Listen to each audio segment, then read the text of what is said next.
5:37 on TSN 690. It's Game Points with Matthew Ross. We're live and here until 7 o'clock tonight. Don't forget some more Olympic coverage coming your way, including the wrap-up show just after 10 o'clock on Montreal's Sports Authority. Still to come on this program just after 6, we'll talk with Dave Simon of Ringside Report Radio for some MMA. Hear the latest from Conor McGregor. That's coming up just after 6. Dave,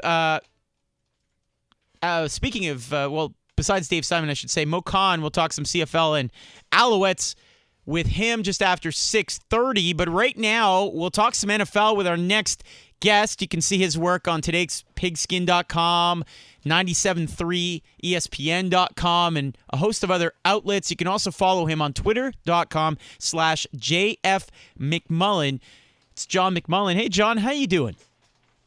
Doing well. Thanks for having me, Matthew. Well, it's always a treat to have you, John. I was just thinking about how long you've been so gracious to be on this program, maybe as many as 10 years. It's been, I'm getting old.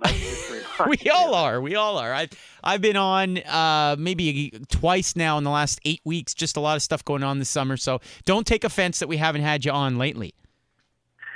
I don't take too much offense because I'm really, really busy this time of year, so... I got plenty of radio shows to do, but you were one of the first, so I always enjoy coming back. Well, that's kind of you. That's kind of you. All right, let's get into some of the news and notes from around the NFL, John. There's so much to get into. I know we have the Hall of Fame as well that happened this weekend with Brett Favre and company, but let's get into some of the news and notes happening. There's some interesting signings around the NFL this time of year. Let's start with Nick Foles signing with the Kansas City Chiefs. What do you make of this one? Well, I think he chose familiarity over desperation, really, is what happened, because obviously Andy Reid was Nick's first coach in the NFL, drafted him, so he had a comfort level. He understood that coach really, really liked him, whereas there were about 10 teams that contacted Nick's representatives, and I think the two most serious besides the Chiefs were Dallas and Minnesota, and both those situations only came about because they were desperate and they had backup quarterbacks that got injured. So I think he looked at that, and specifically the Cowboys the week before had mentioned that they had no interest whatsoever in Foles when the Rams released him because they were very, very happy with Kellen Moore. Then he goes down, and all of a sudden poor Stephen Jones has to go reverse course and say Jerry didn't know what he was talking about, basically, and they badly wanted him. So I think Nick saw through that, and obviously he goes into Kansas City as the backup. There's no chance he's going to compete with Alex Smith, but if an injury pops up, he understands he's with a coach and a coaching staff that likes him. John McMullen joining us here on Game Points with Matthew Ross, talking some NFL. Elsewhere, Leon Hall, the veteran cornerback, he's been around a long time. He signs with the New York Giants, who are trying to get into the playoffs this year after a few years now without it. Do you think this really helps them? Is this more of a backup/nickel signing? Do you think he's got enough to be a starter? What do you make of it? Well, I think it's helpful. You can't have enough good corners in this league, especially in today's environment, today's era, where there's so much passing and all the rules are really geared towards the passing game. And the more competent cornerbacks you have, the better off you are, because inevitably those guys are going to come up with tweaks and hamstrings and things like that, and you're going to need depth. And we know the New York Giants last year had one of the worst defenses in NFL history. They spent a mint to improve it in this offseason, bringing in guys like Olivier Vernon and Snacks Harrison on the defensive line, Janoris Jenkins, another corner, and Leon Hall will fit into that.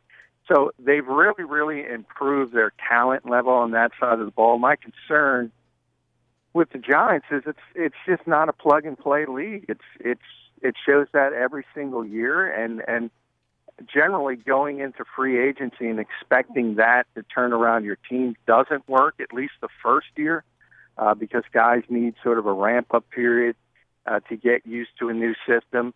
So we'll see how it works out. It's a very bad division again, the NFC East, and there's no doubt they're better. At least from the talent level standpoint. So there should be an improvement. I'm just not sure how much it'll be.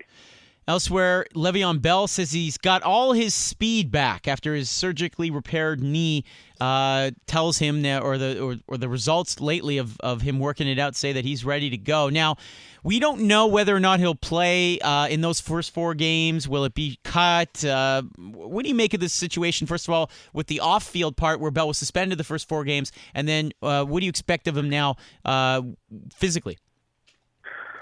Well, I think he'll be fine physically, and he's a heck of a player. I think he might be the most well-rounded running back in football today as far as being able to run it, catch it, and also in pass protection. He's just tremendous in all phases.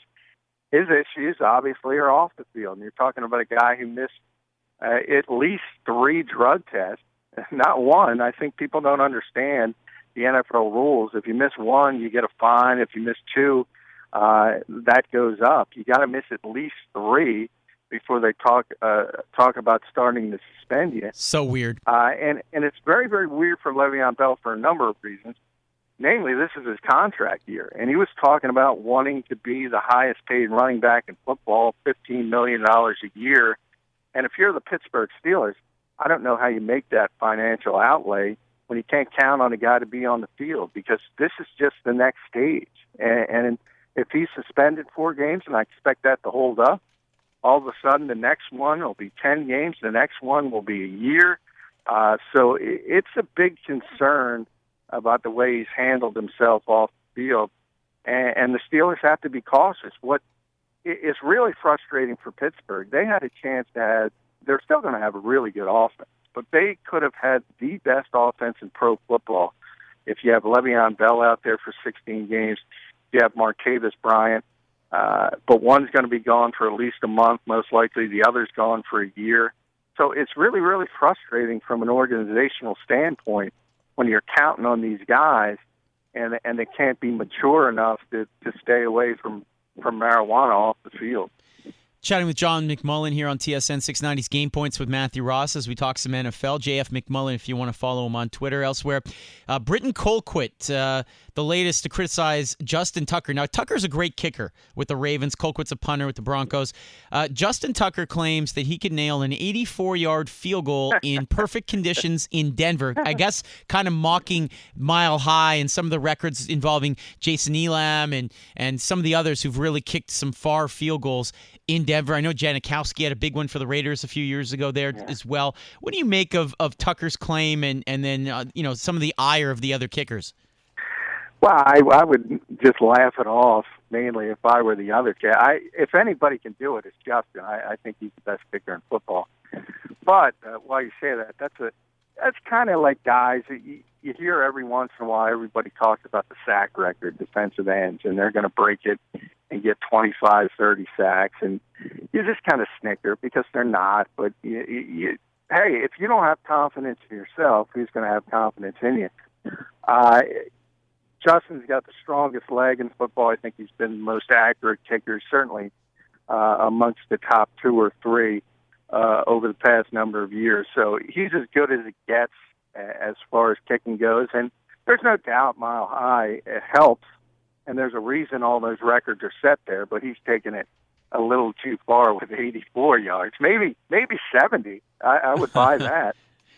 John, speaking of Denver, the latest week and still no decision on who will start the first preseason game. It looks like it's obviously between Mark Sanchez, the veteran, and Trevor Siemian, the third stringer, the 7th rounder from last year with the Denver Broncos. I would assume as a rational, reasonable guy, you're still banking on Sanchez winning that job?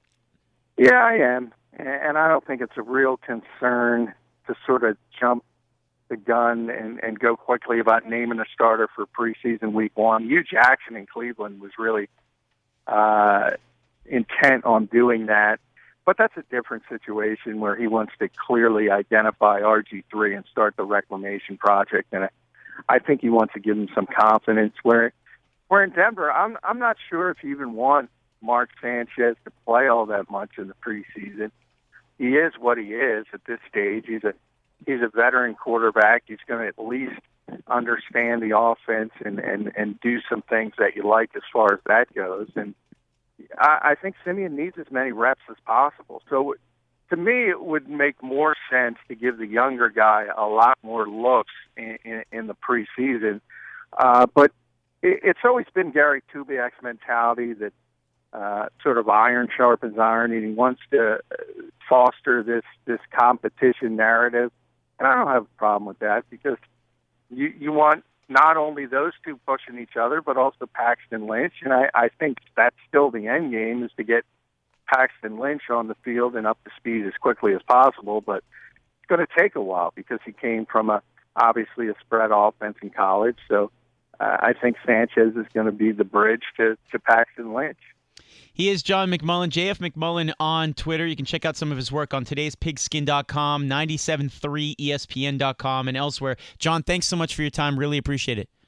Hey, thank you, Matthew. All right, there you go. That's John McMullen. It's 5:48 here on TSN 690. It's Game Points with Matthew Ross. We are here until 7 o'clock tonight. Dave Trentadue in studio, as well as Jimmy G on the board. Later on tonight, some live coverage courtesy of CBC for Olympic medal possibilities for Canada, beginning at 9:30, I believe it is. The wrap-up show coming up just after 10 o'clock, or at 10 o'clock as well. So no ESPN Sunday Night Baseball tonight. So keep that in mind. Still to come here on this program, just after 6, Dave Simon of Ringside Report Radio on TSN 690, Friday nights, late night. He'll join us here in studio talking about the latest controversial remarks from Conor McGregor. We'll talk some Brock Lesnar, George St. Pierre, and who called him out. That's all coming up just after 6. And then 6:30 on, Mo Khan. We're talking some CFL, some Alouettes. We'll squeeze in some A-Rod talk, some Brett Favre Hall of Fame induction this weekend, and more. It's Game Points.